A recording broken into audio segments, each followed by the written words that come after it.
সুনামগঞ্জে বৃষ্টি ও পাহাড়ি ঢলে নদ নদী ও হাওরের পানি বাড়ছে। এ কারণে নতুন করে বন্যা পরিস্থিতির আশঙ্কা করা হচ্ছে। সার্বিক খবর জানাতে সেখান থেকে যুক্ত হচ্ছেন সহকর্মী শহীদ নূর। নূর, বন্যা নিয়ে আবহাওয়া অফিস কি ধরনের সংবাদ দিয়েছে, আর সুনামগঞ্জে পানি বৃদ্ধির সবশেষ কি তথ্য আছে আপনার কাছে? অদিতি, ধন্যবাদ আপনাকে। দেখুন, আমি যদি আমার ঠিক পেছনের হাওরটি দেখানোর চেষ্টা করি, হাওর কিন্তু পানিতে টইটম্বুর।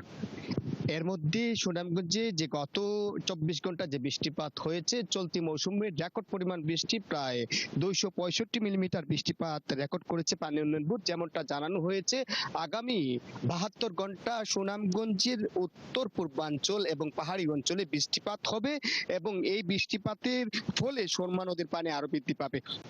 ইতিমধ্যেই সুরমা নদীর পানি বিপদসীমার কাছাকাছি রয়েছে এবং যদি বলি কুশিয়ারার যে পানি রয়েছে সেই পানি বিপদসীমার 11 সেন্টিমিটার নিচ দিয়ে উপর দিয়ে প্রবাহিত হচ্ছে।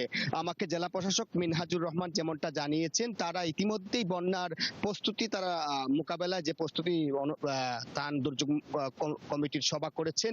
এছাড়াও তারা রেস্কিউ যারা উদ্ধার কাজ চালাবেন, প্রায় সহস্রাধিক এই উদ্ধার কর্মী তারা প্রস্তুত রেখেছেন।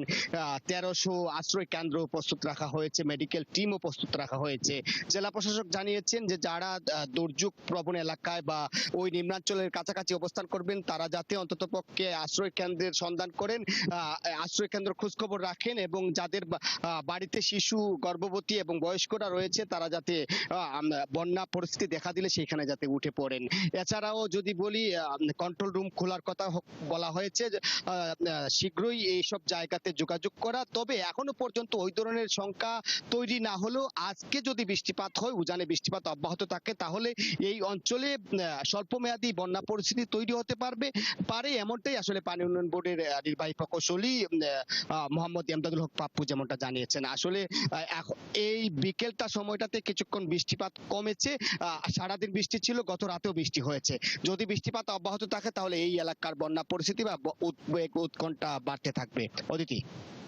ধন্যবাদ নূর, আপনার কাছ থেকে আমরা জেনে নিচ্ছিলাম হাওরের খবর।